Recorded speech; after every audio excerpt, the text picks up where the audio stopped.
Bueno, pues en este año 2025 vamos a sacar la bola de cristal y tal como hacemos el vídeo de tendencias del sector fotovoltaico, vamos a empezar haciendo un vídeo de tendencias de la aerotermia.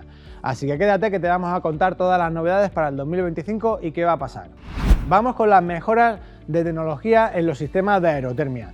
La mejora tecnológica que se va a implementar durante todo 2025 y que ya venimos viendo en 2024 es la tecnología de compresión en cascada. ¿Y esto qué quiere decir? Esto quiere decir que van a trabajar varios compresores en cascada y esto va a hacer que se pueda trabajar a altas temperaturas. Como sabéis, las temperaturas altas siempre ha sido un problema para la aerotermia. Se podían conseguir a nivel residencial temperaturas suficientes para trabajar con los radiadores, pero cuando tenemos que llegar a temperaturas a nivel industrial de hasta 90 grados, esto no se podía hacer hasta el año pasado con la tecnología de aerotermia. Ahora mismo a nivel comercial hay soluciones ya muy interesantes para alcanzar temperaturas de 90 grados, lo cual nos va a permitir muchísimas cuestiones. Por ejemplo, sustituir calderas de comunidades de vecinos directamente por aerotermias. Esas calderas que tienen que conseguir los 90 grados se pueden sustituir directamente por la aerotermia. En otro sentido también, en las instalaciones industriales, por ejemplo, de sistemas de pasteurización o de sistemas de calentamiento de agua para procesos industriales, también vamos a poder utilizar la aerotermia y esto va a ser muy interesante para el desarrollo de la tecnología. Otra de las mejoras que vamos a ver en el 2025 va a ser la de la eficiencia. Estas se van a implementar a nivel global en casi todas las marcas y en casi todas las máquinas. Se trata, por un lado, de la tecnología inverter, es decir, los compresores de velocidad variable no van a ser un todo o nada, un arranca y para, sino que van a poder modular toda su potencia y de esta manera limitar los arranques y las paradas, y esto va a hacer que, por un lado, sea mucho más eficiente y por otro lado, la tecnología sea mucho más robusta porque al tener menos arranques y paradas siempre va a ser mucho más duradera. Por otro lado, en cuanto a los intercambiadores de calor dentro de la maquinaria, también se va a introducir la tecnología de microcanales. Esto al final hace que haya mucha más superficie de intercambio y por lo tanto se mejore la eficiencia incluso un 30% comparado con las máquinas tradicionales. Otra de las mejoras muy interesantes en cuanto a la ecología de los gases. Como sabéis, uno de los grandes problemas de la aerotermia es que los gases fluorados, pues al final eran gases no muy ecológicos que se diga, es decir, cuando se emitían a la atmósfera por algún tipo de accidente, de pérdida y demás, pues son gases que contaminan bastante. De hecho, por eso los instaladores están obligados a recoger esos gases y entregarlos en un punto de reciclaje. Bueno, pues la mayoría de las maquinarias van a empezar a cambiar estos gases por gases que realmente son renovables, como el R290 o el R744, que son perfectamente renovables y que no van a causar ningún tipo de problema de impacto ambiental cuando se produzca una pérdida o un accidente en una máquina que haga que haya una fuga y que estos gases se pierdan. Así que esto va a mejorar también pues para todo el mundo y para la salud del planeta. No obstante, si queréis saber más sobre gases, os recuerdo que grabamos un vídeo específico con los gases que se utilizan en aerotermia y cuáles son sus ventajas y cuáles son sobre todo sus características. Así que os recomiendo que lo veáis. Bueno, y cómo no, en las perspectivas para 2025 tenemos que hablar de inteligencia artificial. Todo va a tener inteligencia artificial en 2025, así que no iba a ser menos la aerotermia. Pero bueno, en cuanto a esto tengo que decir que en la aerotermia todos los sistemas de monitorización y todos los sistemas de inteligencia artificial todavía tienen mucho margen de mejora.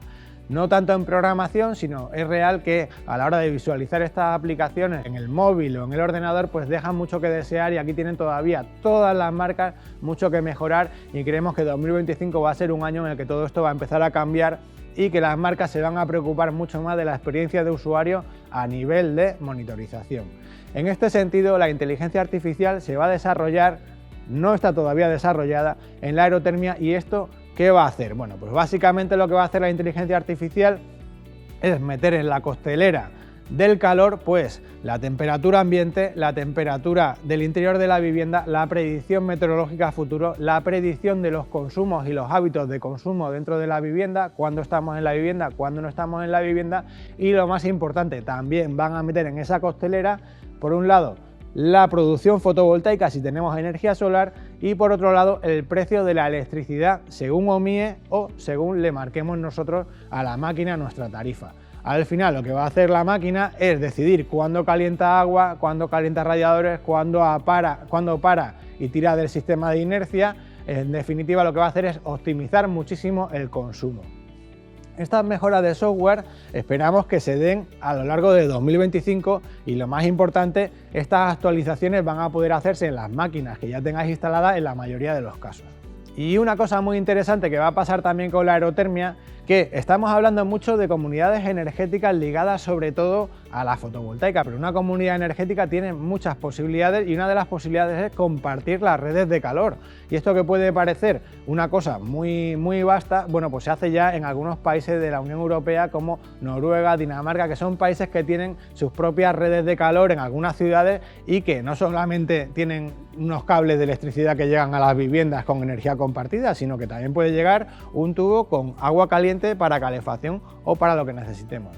En este sentido, las redes de calor compartidas van a ser también no una tendencia, porque creemos que van a ser más proyectos pilotos, pero ya hay algunos proyectos en los cuales se está hablando de hacer comunidades en las cuales la aerotermia y por lo tanto las redes de calor sean las que se compartan entre diferentes usuarios.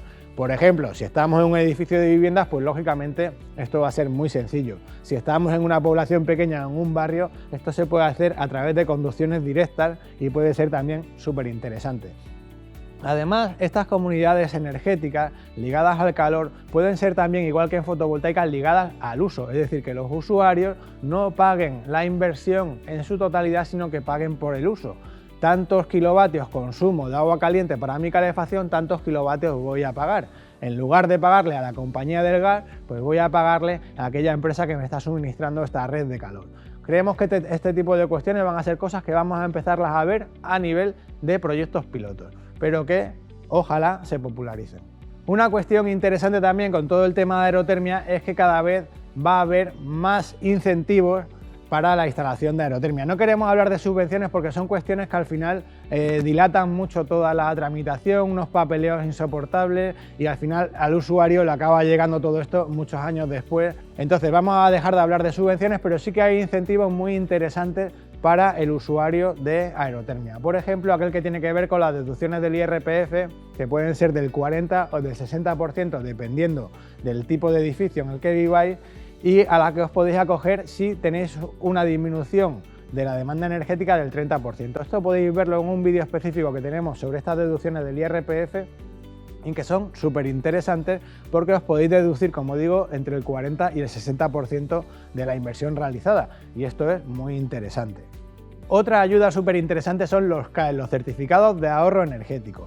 Estos CAE se obtienen solamente cuando se sustituye una caldera anterior y convencional por una aerotermia, pero son muy interesantes. Estos CAE son certificados de ahorro energético que son una especie de título de ahorro energético de los cuales disponéis aquellas personas que habéis hecho esa intervención y que podéis intercambiar en el mercado de CAEs por un dinero. Bueno, esto al final lo que quiere decir es que nosotros, Cambio Energético o cualquier otra empresa que se dedica a la gestión de CAEs, os puede tramitar esos CAEs y podéis obtener también una ayuda para la instalación de vuestra aerotermia. Esto siempre que sea una sustitución de una caldera convencional por una aerotermia. Va a ser muy interesante este tipo de ayudas y se van a seguir desarrollando en el futuro. Si quieres saber más sobre los CAEs y qué ayuda puedes obtener, puedes ver el vídeo que está más abajo o también, por supuesto, nos puedes llamar y te asesoramos para saber cuántos CAEs vas a obtener. Bueno, ¿y cómo va a evolucionar el sector de la aerotermia? Mirad, desde luego, si nos vemos en el reflejo de Europa, como hacemos muchas veces, pues al final la aerotermia está muchísimo más desarrollada en países como Francia. Y esto se tiende a llevar también a España. En este sentido, en España hay muchísimo margen de mejora todavía con la aerotermia. Seguimos siendo un país que consume muchísimo gas y muchísimo gasóleo en las calefacciones y esto desde luego a medida que esas calefacciones se vayan estropeando van a ir sustituyéndose en la mayoría de los casos por aerotermia. Es una de las calefacciones y sistemas de refrigeración más completos, más económicos y más ecológicos que existen. Y desde luego todas las ayudas y todas las perspectivas, todas las políticas de desarrollo de calefacción y refrigeración por parte de la Unión Europea van a ir encaminadas a favorecer la aerotermia y en detrimento de los combustibles fósiles. Por lo que esperamos que en los próximos años el desarrollo de la aerotermia sea muchísimo y llegue a la mayoría de los hogares de España.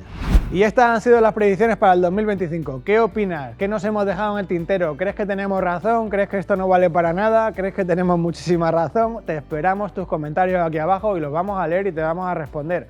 Así que nada, con esto nos vemos en el siguiente vídeo.